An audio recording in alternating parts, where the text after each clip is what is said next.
So my name is Bob Stokes. I'm the director of the Galveston Bay Foundation, and I wanted to officially welcome you here to our quarterly membership meeting.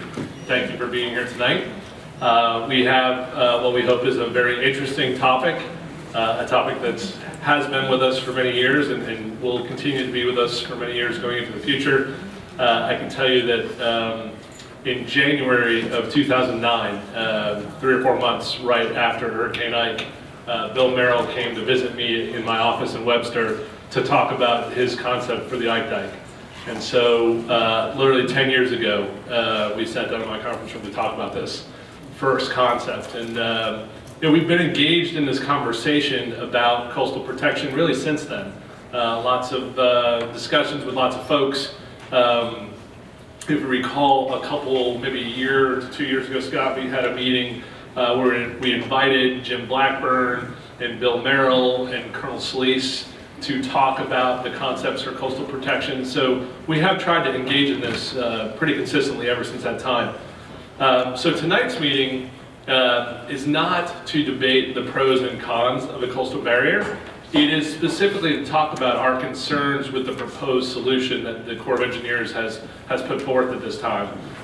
Scott and the whole team are going to talk about this a little bit later, but we're in the middle, essentially, of a 5.5-year-long federal study. There's a co-sponsor, a local co-sponsor, which is the Texas General Land Office, but the Corps of Engineers is the one driving this study. It's a 5.5-year-long study. We're about 3.5 years into it. And they've been looking at a number of different alternatives to do coastal surge protection for Galveston Bay. And it's actually really coast-wide, but our particular segment, of course, we're focused on Galveston Bay. And so they have come out with a tentatively selected plan. The TSP is what it's called. And they've issued a draft environmental impact statement. And that's about 3.5 years into the 5.5-year study. There's still lots to happen. There's a public comment period that is open that Scott will talk about. And so tonight, we're going to talk about our Galveston Bay Foundation concerns with what is currently being proposed. We're not here to solve the problem. We're here to talk about the current concerns. And we decided to invite some friends with us. John Bartos is with Houston Audubon. They've got some thoughts. And then Azure Bevington is a coastal ecologist who lives on Bolivar and who works in our arena. And we wanted to invite her to get her thoughts as well. So again, Scott, I'm going to turn it over to you. He'll talk about the public comment period. We will submit, on behalf of the Galveston Bay Foundation, official public comments. They're due February 8th, so we have, I think, 2 weeks from tomorrow, right? Is that what it is, Scott? So all of you can also choose to submit public comments. There's a big process, and we'll see where this thing goes. Just for context, I was in a meeting with the Corps of Engineers last week, the woman who's running this study. And she said, best case scenario, if you want to build this thing tomorrow, best case scenario is that the actual design money would be allocated in 2022, construction would start in 2025, and finish in 2035. And that's the best case scenario. So this is like a lifetime of work for some folks. And I talk about how we've been talking about it since 2009. I guess what's the delta between 2009 and 2035? That's a lot of years.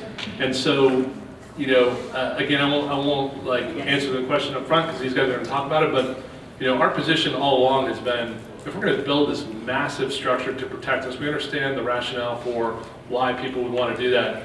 We certainly need to understand its impact on Galveston Bay. And that's been our rallying cry from the beginning. How is this thing going to impact the Bay? We need to make sure we understand those impacts, try to avoid what impacts we can, mitigate the other impacts that we can't, but at the very least understand the impacts. And I don't think anybody can tell you the environmental impacts of a proposed structure right now. So with that said, I'm going to give it to Scott and the team, and hopefully you'll enjoy this evening. So thank you very much for being here.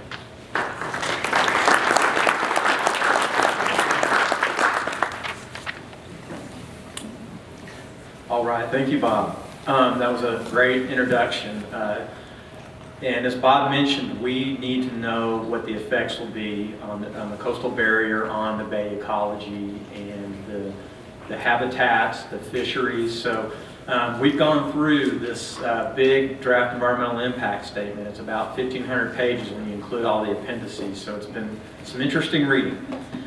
So with that, for those that don't know, if we have guests, the Galveston Bay Foundation has been around for 30 years now. And our mission is to preserve and enhance Galveston Bay as a healthy and productive place for generations to come. And we're proud of our work, and we work with everybody. The way we implement this mission is through Advocacy, which we're doing tonight, and then we have a great K-12 education program. We also help with research, looking at how wetlands are best restored and oyster reefs. And then conservation. Most people know us through our Marsh Mania events and other volunteer efforts out in the field. So, as Bob mentioned, we are talking tonight about the Corps of Engineers. This is the full name. It's the Coastal Texas Protection, Restoration, and Feasibility Study. I'll just call that the Coastal Texas Study. And the report we're looking at is the Draft Integrated Feasibility Report and Environmental Impact Statement. So that's a mouthful. You'll hear me saying DIFR, EIS. I'll try to go easy on the acronyms.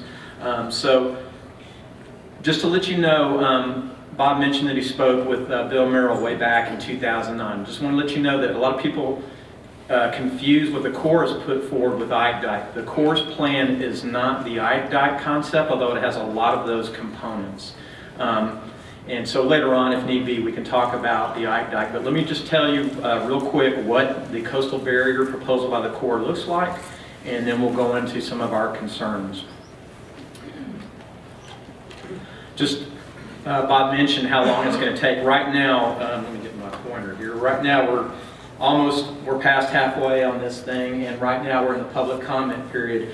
It's going to be 2021 when this phase of this whole project gets done, which is the reporting. So, still have a ways to go, and February 8th is a big milestone right now for the public comments. So this is what the Corps is proposing. The study is on the whole Texas coast, but we're just focused on the upper Texas portion of their study, and more specifically on the counties around the bay. So we're not going to talk about the Golden Triangle area or down in Brazoria County. We're going to basically talk from High Island down to the end of Galveston Island. And let me just tell you the basic components of the storm surge alternative. It used to be called Alternative A. For those that heard my prior presentations or others, this was Alternative A that got pushed forward as the tentatively selected plan. So basically you have levees going from High Island down to Port Bolivar, and then it will tie into a series of gates, and I'll show you more about that later. From there, that gate structures, those tie into the existing, I hit the wrong button. Got to be careful with that. Ties into the seawall. At the end of the seawall, the levee continues down to just before San Luis Pass. And to let you know, the Corps will tell you these are just lines on the map, and this is only a 10% engineer solution. They still have a long way to go. Although I'll tell you, we did a Freedom of Information Act request and we got parcels. So this looks like a land levee, and also some flood walls behind Highway 87 on Bolivar Peninsula and behind FM 3005 on the island. That's what, based on everything I've seen, including the acreage of wetlands that are proposed to be impacted down to the 10th of an acre, that tells us that's at least what they looked at for this tentatively selected plan, but they've been telling everybody this may change. And we'll talk about that in a minute. But for now, let's just talk about it being those levees. And then the Corps also proposing a ring levee structure around Galveston Island to deal with backside flooding onto the island. And then what you'll see here on the west side of Galveston Bay, basically from San Leon up to almost Morgan's Point area, that's supposed to be non-structural type solutions to deal with this, what's called a residual storm surge. You can knock down a lot of the storm surge at the coast, and that's the whole idea of a coastal barrier. But you have so much fetch, so much open water in the bay. If you have hurricane force winds, you can drive that water onto the west side of the bay, and that could be anywhere from 10 to 12 feet of storm surge. So it depends on the storms. There's so many variables. So on that side of the bay, they're talking about raising houses, doing flood proofing, raising the electrical boxes and the utilities and the like, and then maybe some buyout. So there's some things that they're looking at in this plan. So those are the basic elements. I'm going to go in a lot more detail into the gates, because that is where our big concern is. Okay, this is what the gate structures look like. To orient you, this would be the north end of Galveston Island, over by the east end. This is Port Bolivar over here. So north is to the left. So Galveston Island and Port Bolivar. So that way to up is to the Gulf, and this is going into the bay. This is the Galveston entrance channel, the big ship channel where you see all the ships going in and out of the bay. And so what we have, if you go from the island to Port Bolivar, you've got something called combi walls, basically like a concrete reinforced cofferdam. And then you're going to have two big man-made islands about 950 feet wide. On top of those two islands sit the big navigational gates, and I'll show you a picture of that. So you have to have big structures to house those gates. They're about the size of an Eiffel Tower. So, of course, this is a 1,200-foot wide ship channel, and that takes into account the widening of the Houston Ship Channel. From there, you've got a bunch of environmental lift gates. These are gates that are designed, instead of a solid dam, you have a guillotine-type gate where the door can drop. So there's going to be 39 of those, and they're about 100 feet wide on the openings. And when you throw in the other structures, it makes them about 175 feet wide or 200 feet wide each. And then you have more of that combi wall. So what we're showing here is, even when these gates are open, think of all that structure that you're having to put into the pass to hold all these structures. And the Corps shows in their draft environmental impact statement that that would decrease, or that would constrict that pass by about 28%. So that's quite a big reduction in the width of the pass, and that has profound effects on the tidal dynamics, the speed of the water coming through the pass, the volume of water coming through with each tidal change, and then the tidal height or the tidal range. All those things are affected by this constriction, and that can affect water quality, habitat, and fisheries, and I'll discuss that quite a bit in detail.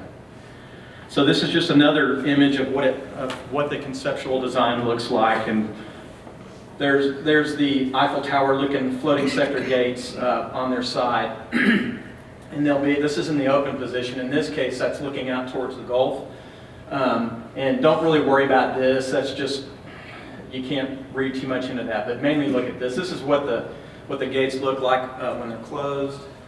This would be on the bottom image. That would be if you're out facing towards the Gulf, and that's when they're closed. Basically, they're up on these big islands. They get rolled into position, and they're sunk. And that's what makes the gates, that makes a barrier when a storm surge is coming. And this is what it looks like. A lot of the ideas for the coastal barrier here have come from the Netherlands. This is the Meslant Gate near Rotterdam on their new waterway. That waterway is also 1,200 feet wide, so it's the exact width of what our Galveston Bay entrance channel width would be. And that just shows the gates when they're open and then when they're closed. These are the environmental gates. If you can see the image on the left, that's basically that kind of guillotine type thing. There's the door that would drop down, but just notice the structures that you had to have for each. So that's what we're talking about, where you start getting constrictions even when it's open. The picture on the right, that's also from the Netherlands. That's in the Eastern Scheldt estuary, and that is an outgoing tide. So what you have when you put a constriction in, you're going to start creating increased velocities, you're going to create eddies, you're going to create quite a bit of turbulence. And so we have concerns about what's going to happen to our critters, to the larval fish, shrimp, and crabs. Again, there'll be about 39 of those features. Okay, so these are the 5 key deficiencies we saw in this draft environmental impact study. The biggest thing, and I'll go into more details, there's an inadequate analysis of the impacts to water quality and to bay animals, especially the critical commercial and recreational fish species. There's a lot of uncertainty in this tentatively selected plan, as I've alluded to, because the alignment may change. A lot of the elected officials And Commissioner George P. Bush had said they do not want to see this thing behind the roads because of all the pushback they got from the residents who would be directly impacted. They might be under the levee or they would be in front of it. So they're pushing for a dune alignment, which would make it more like Bill Merrill's Ike Dike. So it would be a dune levee in that case. And then the gate structures, the Corps is trying to optimize their design to not make that constriction so much. They're also looking at other types of gate structures. So, you know, and again, this was, when we were asked to comment on this, it was a long 10%, so there's still quite a bit to go on the design, so it makes it difficult. Related to that, if you don't know exactly what the design is going to be, then that's going to really change the cost-benefit analysis, and so the Corps has to figure out what are the benefits, like reduced storm surge damages, and what are the costs. That varies depending on where you put that alignment and the type of gates you have. So that's another issue. And for us, and I know probably for the Audubon Society also, a lot of the protected lands that are supposed to be listed in the draft environmental impact statement weren't, such as our Sweetwater Preserve and some other preserves, and y'all probably have some as well. And then last, while we're not a proponent of any structural solution at this time, we're not for or against, as Bob said, we want more information. It looked like they incorrectly screened out the Speed Center's Mid-Bay proposal, and that some may have heard that. You may have heard it being called the Galveston Bay Park. Basically, that would be a mid-bay structure that would be a lot different than an alternative the Corps looked at. And the reason we say we think it was incorrectly screened out is because other similar structures didn't make the first cut. So I won't belabor that point too much. The main thing is number one, the lack of good analysis. So again, we're really worried about changes to the bay hydrology and the chemistry, and then from that, direct and indirect impacts to habitat and the bay species. So going back, this is what is stated in the DEIS. The constriction of the pass, as I already mentioned, would be 27.5% constriction. The tidal range, that's the difference between the high and the low tide. You know, the height of that tide would be decreased by up to 22%. That's very significant. The tidal prism, which is the volume of water that will move in or out of the bay on a complete tidal cycle, will be decreased by up to 17%. And those of you that know about the bay, we've got a lot of intertidal areas in the bay. That's a very important component of the bay structure, and so that will be affected. As I mentioned before, the velocity is up to 6.6 feet per second. So, and that was like the worst case. So there's all sorts of variables in this, but we saw that number. They also say the Gulf shoreline will see increasing erosion. I know Azure is going to talk more about that. And then the bay shoreline is going to see areas of increasing erosion. I'll talk a little bit more about that myself. When you have those type of physical changes, that will impact, as I mentioned, the water quality, and it can also impact sediment transport, and that's very important in an estuary system. And that can have effects on the wetness and moisture. So for instance, you're going to increase the water residence time in the bay when you have a constriction because you've got less tidal flushing.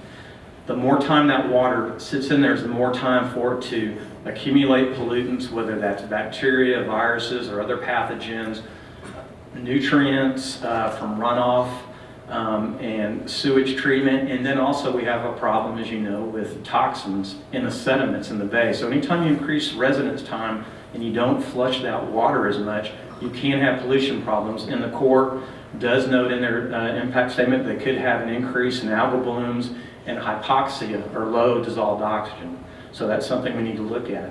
The salinities are also going to be altered. I thought the Corps did a pretty good job of their modeling for these basics, including salinity. They say that on average, the salinity in the bay is going to decrease about 2 parts per thousand. So, you know, the tidal animal or estuarine animals have to be able to deal with a wide range of salinities. So some people think it's going to be okay. The Corps kind of alludes that the species should be able to take that. But the problem is when you get to the times of increased freshwater flow runoff and like all our floods, or when you have a drought. So these last 10 years, you've seen we've had alternating extreme droughts and extreme floods. This situation, when you're not having as much flushing and you're having more residence time, that means that in times of drought, the water's going to be saltier for a longer period of time, and conversely, in times of flooding, the water's going to be fresher for a longer period of time. And if you recall, oysters are really vulnerable in those periods of time. They can't handle real fresh water and they can't handle real salty water. And so we're worried about, is this pushing the oysters a little too far? And oysters have been really taking a hit from multiple reasons these last 10 years especially. So we're worried about that. Sediment delivery is going to shift. It's going to go from the bay margins where you need it for wetlands to going into the middle of the bay where it may allow more sediments to settle on oysters, and that wouldn't be good. And then you also have, by the side note, you could have problems with more maintenance dredging needed in channels if you have that shift. And then, as I mentioned, the intertidal areas are going to decrease because you've changed that tidal range. So think of if you have enough of a range of water in an area and you decrease that range, you're going to decrease the area that's going to be that intertidal area that's exposed at different tidal heights. And the Corps has said that this is, I also think they did good modeling on this. They found that about 3,300 acres of wetlands are going to be indirectly impacted by this. That's on top of the direct impacts. So there's going to be wetland loss. So this has impacts on other fishery species and dolphins and turtles. So the question is, can finfish and crabs successfully spawn and reproduce? And I'll show you some images of why we're concerned about that. And can all shrimp, crab, and finfish survive the trip back into the bay when in these small post-larval forms? Think back to what that image looked like with all that turbulence and all those eddies around those environmental gates. And then, of course, will dolphins be impacted? We've got a big dolphin program, and dolphins are very sensitive to a lot of these types of impacts during construction and afterwards. And there's a lot of language in their draft environmental impacts statement saying that the dolphins may be impacted. And last, and I know Azure will talk more about this, but what will happen on the Gulf side in the passes to the turtles? They're dependent on the beach habitat. So those are some things at a high level we're worried about. But again, the big thing we're worried about is what's going to happen with the movement of adult fish, shrimp, and crabs down toward the passes or through the passes to go out and lay eggs, and then what's going to happen to the post-larval forms of fish, shrimp, and crabs as they try to make it back into the bay, trying to get through that gate structure. And unfortunately, nobody really knows right now, and I'll show you some language in a minute, but this is just showing the shrimp. So whether you're talking about shrimp, crabs, or flounder in this case, you have to worry about what's going to happen to their movement. And let me just show you some of the language in the DEIS. I'm not going to read all of this, but this just kind of gives you a flavor of the lack of specificity on what the impacts will be.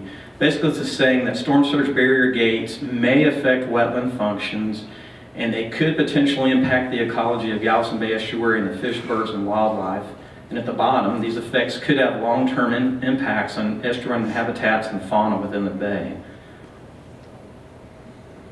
And this was on another line. The predicted reduced flow and increased velocities could impede the migrations and movements through Bolivar Road, so various last stages of fish into and out of the bay. Unfortunately, I went through the whole DEIS and I looked at all the appendices. That's kind of the extent of what you're seeing on the analysis of impacts on living creatures. Again, they did a good job, I think, on the basic parameters, the hydrology, salinity, and the like. And they, I think they did a pretty good job showing residence time, but there's just nothing really, to be honest with you, on the critters, and that's the most important thing. So our overall comment and action, the draft integrated feasibility report and environmental impact statement does not meet the Code of Federal Regulations for an environmental impact statement. And so we're requesting that the Corps prepare a supplemental draft environmental impact statement, and they put that out for public review.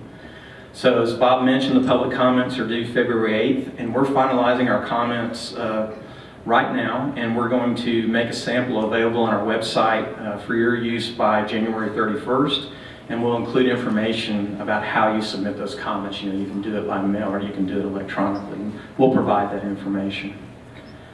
And then, if you haven't seen it, you should go take a look at the Corps' coastalstudy.texas.gov, where you can get more information on this. Thank you very much. That was an excellent introduction from Scott. Just to introduce myself a little bit, I'm a coastal ecologist. I have been in Texas for about 3 years. I worked in Baton Rouge in Louisiana for about 8 or 10 years. I still do some contract work in Louisiana. I do environmental consulting here. I do work a little bit with Jim Blackburn, mainly on a project called Texas Coastal Exchange. I don't work with him on the Speed Center project, so I do want to make that clear because I will talk a little bit about that. And I live on the Bolivar Peninsula. So I live in High Island, Texas, and we moved there and bought a house there and, you know, really wanted to be on the coast and get involved. And I heard about this plan when we first got here, and I just kind of couldn't really believe that it was moving through the process like it was. And so we were paying close attention. And what happened was, you know, we were kind of keeping an eye on it, and then the environmental groups, Galveston Bay Foundation, Turtle Island Restoration Network, Houston Audubon, a lot of the environmental groups in this region got together and they had some presentations. You know, they've been doing this for a while, they've been very involved, and they had some presentations in Galveston and over on the Bolivar Peninsula, and so we were able to get a lot of community members there. People were talking about it. When the Freedom of Information Act request was done for the proposed location of the levee placement along the highways, they were able to show that, and it got a lot of traction on the Bolivar Peninsula, so because a lot of people's houses were either under, in front of, or behind that. And so what we did, and so all the work that I've been doing on this has been completely separate from my professional work and just as a resident and trying to organize and educate my own community.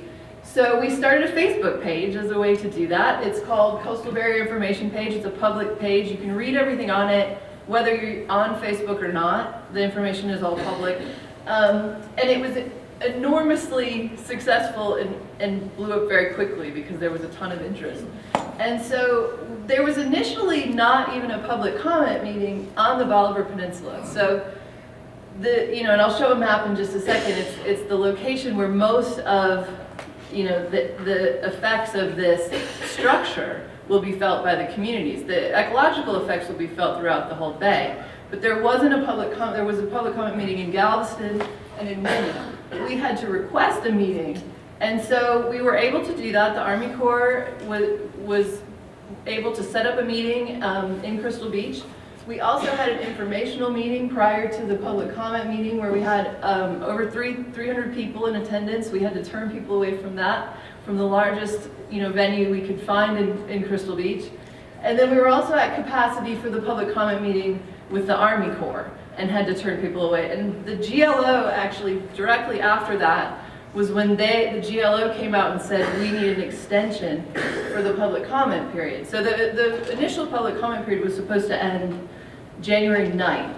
So it was very short. I know that there had been requests from multiple groups to extend it even earlier, and they hadn't been followed through. So I think it was the combined effort of all of the groups that were able to extend that. So it was extended to February 8th. And so you can see that, this is that Scott showed. This is the Bolivar Peninsula. This is High Island where I live. This is Highway 124 that goes north to I-10. So they proposed the levee going up here. High Island is high enough in elevation that it doesn't require a levee along the highway. The number of homes that would be in front of it, the entire beach along the entire peninsula in the west end of Galveston would be in front of it. And so they did a parcel analysis, and this is what, when you think about the community in Crystal Beach and on the Bolivar Peninsula, this is what really got people riled up there. But along with the environmental effects, because the people who, you invest and you buy a house at the beach, you want to live at the beach, you want to be able to go to the beach, you value that. And so this analysis was very helpful. There's a number of these maps. They're available online. I believe they're on Gulf Restoration Network's website. So the concerns for the homeowners were very important. The property values, the homes that were left in front of the levee, the levees being, or the highways being left in front of the levees. So there's a number of concerns related to that resonated with the people down there, the property values, the tax base, things like that. And then construction concerns. And so there's a lot of concerns related to whether this could even happen. And I talk about this because I think that we do need flood protection. And I think, you know, everyone here, and myself as an ecologist who very much cares about the ecosystem productivity of the bay, that was really what got me involved. But then when I started working in the community, all these other issues came up. So they don't actually know if they'll have enough dirt to be able to build it. So we would go through this whole process, and then if it was appropriated, if it was authorized and the funds were appropriated, they don't know how much the dirt would cost by then. They don't know if they'll even be able to find it in the state of Texas. I mean, there's so many unknowns, and so I'll talk a little bit more about how I think that we can figure out ways around that. I don't think either you or Scott explained the levee, like it's 18 feet high, Yeah. 300 feet wide of dirt. Yes. Can you make sure everybody can hear that? Yes. So the levee, and I have pictures that are down farther, but they're hidden, and so we could show them during the question period. But the levee, it's like if you've been to New Orleans. I mean, the levees along the Mississippi River are enormous piles of dirt that are, you know, 17 to 20 feet high, and the width that you need for that to be structurally sound is hundreds of feet. And so it's just, and so they'll say, well, we don't, even when they're telling people that, well, the placement along the highways isn't finalized, it could be somewhere else. Bolivar Peninsula isn't that wide, so there's only so much somewhere else. And that I'll talk about a little bit too, because, you know, it's got to go somewhere if that's the structure and that's the design that they go with. So there's just a lot. Nothing like this has ever been built to this size on the face of the earth. The projects in the Netherlands are not even comparable. The Melzant gates that Scott showed are located over 2 miles up a channel. They're not on the mouth of an entire bay. And so and they're not as big as what they're proposing here. And so there's just really nothing comparable to what they're trying to say that they're going to build. So, and the environmental impacts, Scott has done a fantastic job of talking about this. But this is something that's from the Times-Picayune, and I'll read a little bit of it. I know it's probably hard to see. So, it's hard to see on the screen too. So, this was in 2005, which was when the engineering expertise in the Netherlands came to Louisiana to try to sell their giant gates and levees and flood protection systems right after Katrina. And so this was in an article in the Times-Picayune, and an environmental engineer from the Dutch Department of Public Works and Water Management says, Dutch scientists say it's imperative to anticipate long-term problems such as marsh erosion. You can delay it to a certain extent, but some of the processes can't be stopped. It will never be the same here as it was before the 1953 flood. Interfering with natural processes and natural systems is always a bad thing. Mother Nature is the best engineer. And I think that, you know, this is something that the Army Corps knows this. There's a lot of projects that the U.S. Army Corps does that work with nature. They have an entire division that looks at that. And so I'll talk a little bit more about that. But he would say my advice would be not to interfere too much, but to allow natural processes to continue. And so, and if you interfere with natural processes, you have to keep interfering. We knew that if we knew what we know now, we probably would have found other solutions to create safety. And so that's coming from the Netherlands after they've had this decades-long perspective on these giant gates. So we need to learn from that. So there's been a ton of objection to the highway alignment just from the personal property standpoint. And you know, that wasn't surprising to me. Sometimes I can't believe that they put that out and didn't expect that much pushback when they had so many homes and properties in front of it. It's been almost universal. The Bolivar community very much is opposed to the highway alignment. The West End, the city of Galveston, the county of Galveston, every state and federal rep I've talked to says, yeah, you're right, the highway alignment's terrible. We want to put this on the beach, which I also think is terrible, and I will talk about more.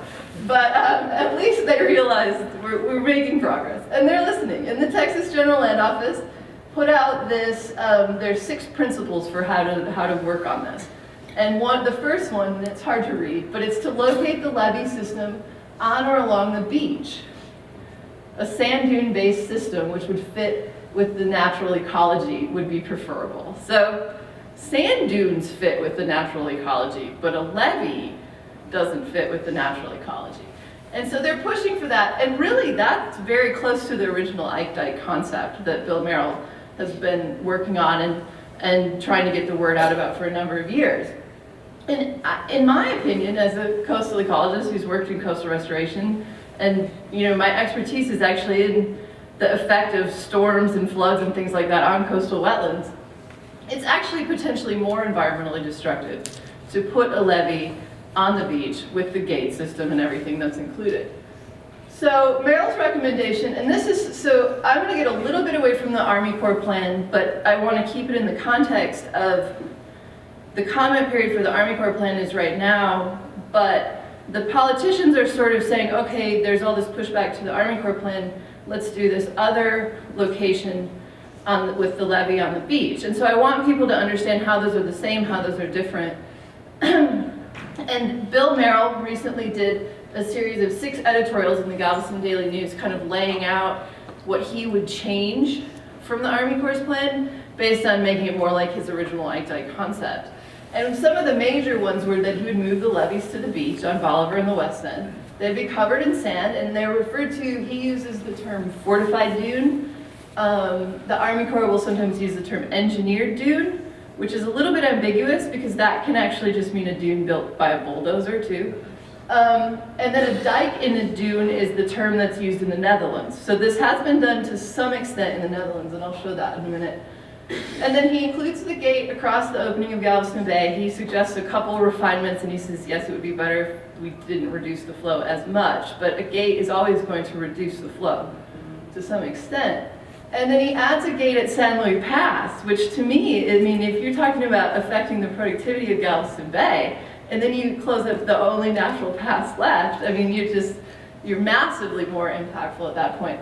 And he suggests no ring levee for the city of Galveston, and no gates at Clear Lake and Dickinson Bayou.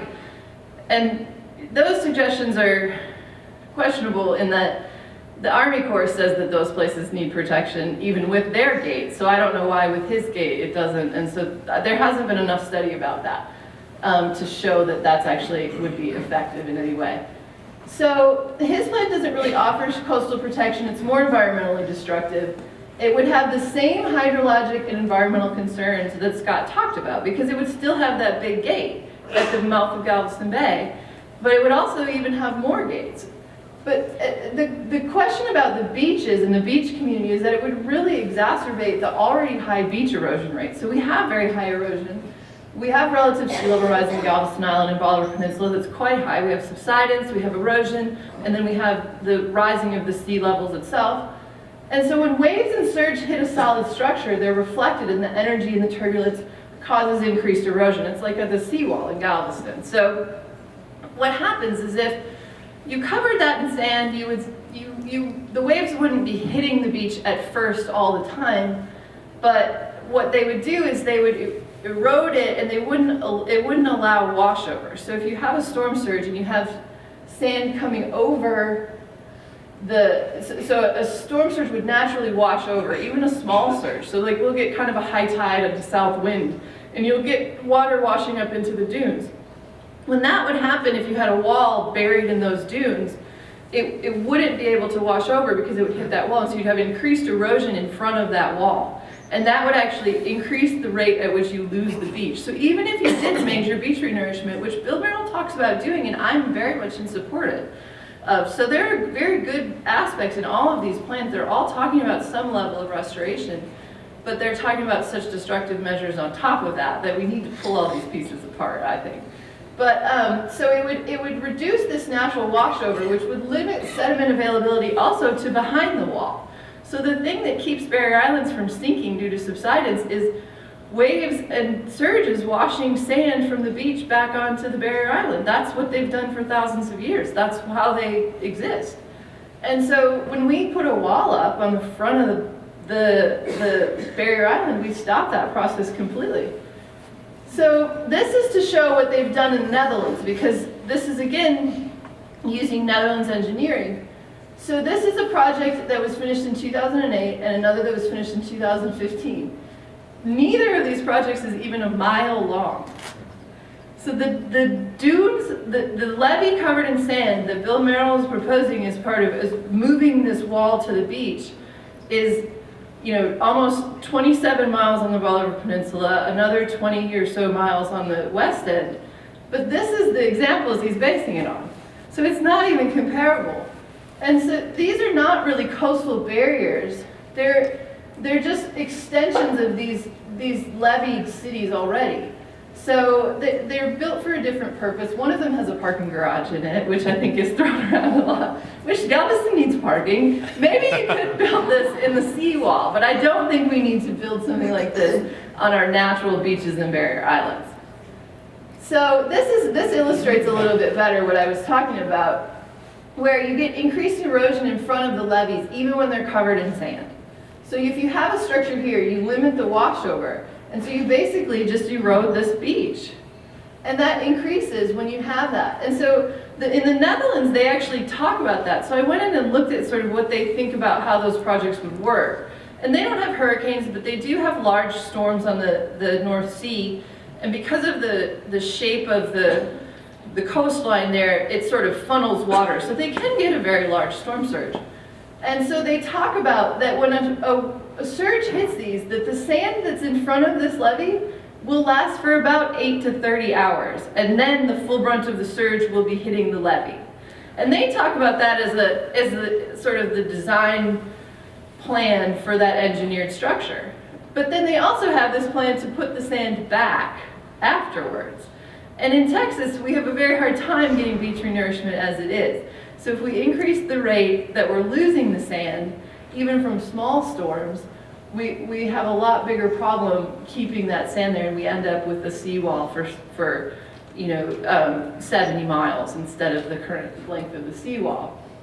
So, and it's also, this is what is enormously disruptive for species, for shorebirds, for turtles that are nesting on the beach. This is a picture from the New York Times of what it looks like to build this. So this is the beach.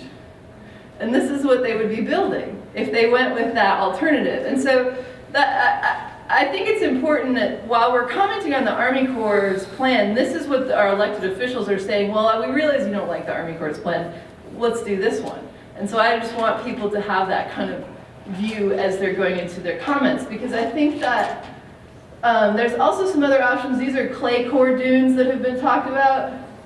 And these also, you lose the sand and you end up with sort of a wall that just really isn't, it's a hard structure on the beach, doesn't behave like natural sand and beaches do. So this is a project from the Netherlands that I kind of think we should use. So they call it the sand motor.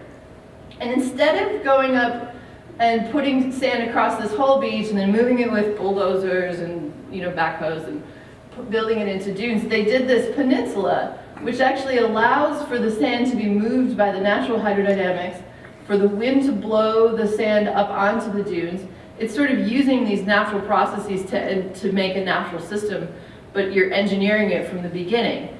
And it's the first of its kind. It's being studied very closely. This is the cutting edge of what they're doing in the Netherlands now. They're not building these giant gates like the Army Corps is planning to do. So the Army Corps is using, ideas that the Netherlands built those decades ago and now realized that that was a problem, that was really destructive for their ecosystems. And so now they're doing things like this. And so I think that that's really important to keep in mind too when you're submitting comments for things like that. So this is from the U.S. Army Corps' own website.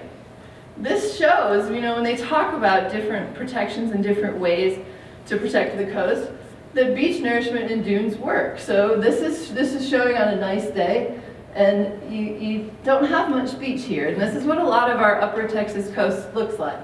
And then this is what happens when you get a flood. If you don't have the wide beach, you don't have the dunes, the water comes up in the houses. But here, this was the original beach profile, and then you build this up, you build the beach out, you build the dunes up higher, and then you don't have the water coming up into the homes and things. You have a much better protection system. And this has been done. There's projects that have done this in New Jersey that were built by the U.S. Army Corps, that were built prior to Sandy, that were then renourished after Sandy. These projects exist, so we're trying to look more into what these options are.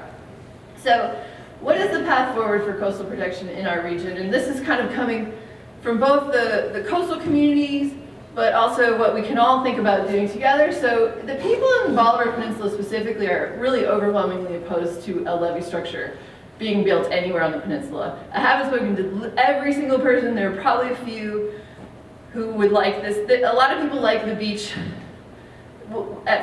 option at first when they don't really understand what it will do, that they think it will protect everybody and it will just look like these nice dunes. But most people there, 98%, do not want that. But we're not advocating for nothing. We're advocating for responsible coastal protections. We want to talk about things that can protect the communities up here, the low elevation homes in Galveston, the city of Galveston. And so what does that look like? It looks like letting the communities weigh in on their own needs, to move away from this one wall to save everybody. I understand that starting from the Ike concept, but it's not feasible. It's very destructive to the ecology of the bay. And so we need to design protection measures that are reasonable for each location. The West End and Bolivar are different than the low-lying portions of the city of Galveston behind the seawall. They're different than the Port of Houston and the mainland communities. We need to talk about what those communities need. That we need to have solutions that are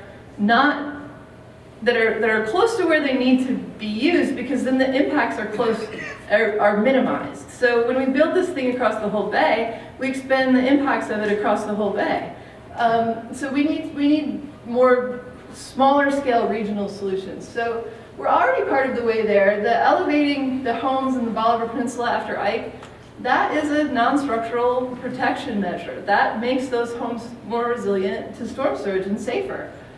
And there's other options. This is the Speed Center plan from the Galveston Bay Park Plan. And this does still need to be analyzed and looked at for feasibility and environmental impacts. It hasn't been adequately looked at. There's other plans that we need to talk about. We need a gate on the upper ship channel if this is really about protecting the industry from surge. We need to increase the heights of levees and seawalls that are already here. And we need to talk about putting them in here. If these communities don't want to elevate their homes, then they need to be protected. So there's a lot of options. In Bolivar, we're trying to put together a group, Citizens for Responsible Coastal Protection, to talk about these types of things. And so we'll have a website soon. We want to continue to connect with environmental groups and talk about this and keep talking to our elected officials. So we've had a lot of success talking to elected officials, so I would encourage you also submit the public comment to the U.S. Army Corps, but also you can send the same letter to your state and federal reps and your county commissioners and city council. Like, they're very interested, they're paying attention, they want to hear from you. So we just want to keep working to keep people's attention as this continues, hold our elected officials accountable. And then this is just how to get involved. And this is the email address and the mailing address for the Army Corps. So thank you very much for inviting me to this. Thank you, Bob, and thank you, Azure, and Scott. Scott has been doing a great job, I think, keeping up with this whole plan over the years and reaching out to the public and everything, and really we follow along with what you're doing and really appreciate that. Houston Audubon, by the way, this is our 50th year, so our mission is to conserve birds and protect their supporting environments, and this fits right. I mean, this project is something that fits us not only from an environmental standpoint, not only from a bird standpoint, but we are a major landowner on Bolivar Peninsula. We possibly are the largest private landowner on the peninsula, and we have a lot of concern. I'll show you a map of that later where our sanctuaries are. We being here, living in this area, and being on the coast, and with our members and our volunteers, we've all been through bad storms, and so we know what it is, and we hope that something can be done. We hope that there can be some natural enhancements like Azure talked about. But if we're going to do something like this and spend the money that they're talking about and do the possible damage that they're talking about, we want to make sure that it's done right. Just to give you an idea of where Houston Audubon has sanctuaries, we are in the Houston area. We have a number of places up northeast as well, but you can see a whole lot of them right along the coast. And I'm going to show some additional pictures of the maps of that. This kind of shows the Houston Audubon properties. I'm not sure if I'm going to press the right one here. There we go. Okay, this, Azure talked about how thin the Bolivar Peninsula is. Well, this kind of shows it. This is where the ship channel comes in, and this property here is called Horseshoe Marsh. The property that's over near the beach is Bolivar Flats. Bolivar Flats is considered a globally important bird area, and you kind of see that if they're going to build anything down there, it's pretty hard for them not to affect in a major way those particular sanctuaries. Oh, let's see, I did exactly what you did. Yeah. Okay, this is another one of our sanctuaries, Monday Marsh. And then this is our High Island properties, which are world famous and are visited every spring during spring migration. This is just kind of another view that shows the High Island area a little bit better over here. Where do you live, Azure? On 6th Street, right? 6th Street, right over here. Okay. All these blue places are Houston Audubon sanctuaries, Smith Oaks, Boy Scout Woods. And all told, I think that Houston Audubon has over 3,000, around 3,000 acres, I think, of sanctuaries on Bolivar. We looked at the draft EIS and the TSP, and Scott said it was 1,500 pages. It felt like 2,100 to me. That's what I think it was. We went through it, and we have comments that we have already submitted, and they can be found on the Houston Audubon website. I'm just going to go through these real quick. First of all, I don't know what the Corps was doing. We had worked with them throughout as a stakeholder. We had submitted comments to them prior to them coming out with this latest plan, and they never notified us whenever they published this thing. They didn't notify other landowners who were going to be affected. They, I don't know, they just seemed to do it. I don't think they did it quite adequately. As Scott mentioned, our properties, our protected bird sanctuaries were not listed as protected properties in the plan, and they did list other ones, including some state-owned things, but they didn't mention ours. We are concerned about the damage that this project could befall onto High Island properties. The dike is going to go right up 124, and in some ways, High Island is much higher than the surrounding lands, but we are not sure if increased surge and increased damage can increase the risk to the people who live in High Island and to our sanctuaries that could happen there. And so we have some concerns about that. That High Island is a place where after these birds fly 18 hours across the Gulf of Mexico in the springtime, that's where they land. And so it's a kind of an important bird area, and also the people who live there. Our other sanctuaries, the Bolivar Flats, I mean, it has 3 different habitats. It has beach, it has mud flats, and it has marsh, salt marsh. And all of those can be affected, and they are, people come again from all over the world to see those things. And we have endangered species there. Let's see here. The impact to endangered species, there's, Azure mentioned, the Kemp's Ridley sea turtle. There are nesting piping plovers on the Boulder Flats. There are a number of other birds too, black skimmers and black rails and other birds that are protected and threatened, and that would certainly be an issue there. While we're concerned about the environment and we're concerned about the birds, you know, a lot of people come and visit Galveston, they visit Boulder. We have over 10,000 people come every springtime to High Island. People come from all over the world. It's not unusual, if you've been there, to hear people speaking all kind of different languages. This is an attraction. A lot of them come through Houston whenever they go, and it's a place where it's visited.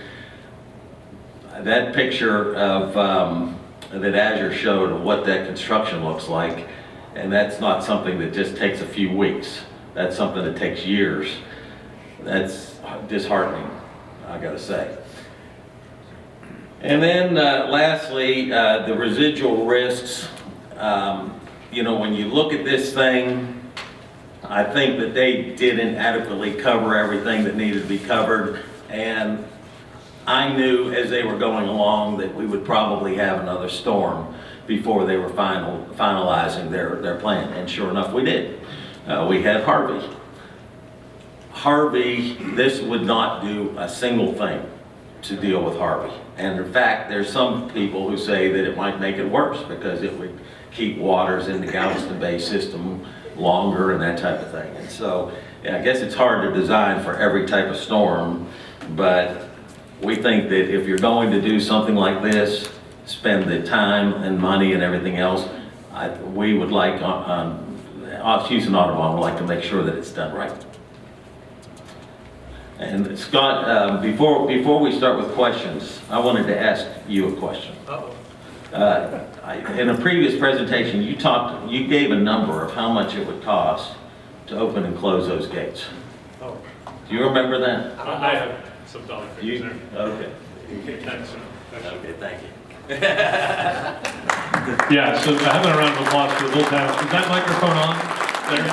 All right, so I'll stand over here and have people ask questions. But the number that I just heard recently about, so there's a lot of big numbers involved right now, but the full cost projected for this, for our region and beyond is about $30 billion.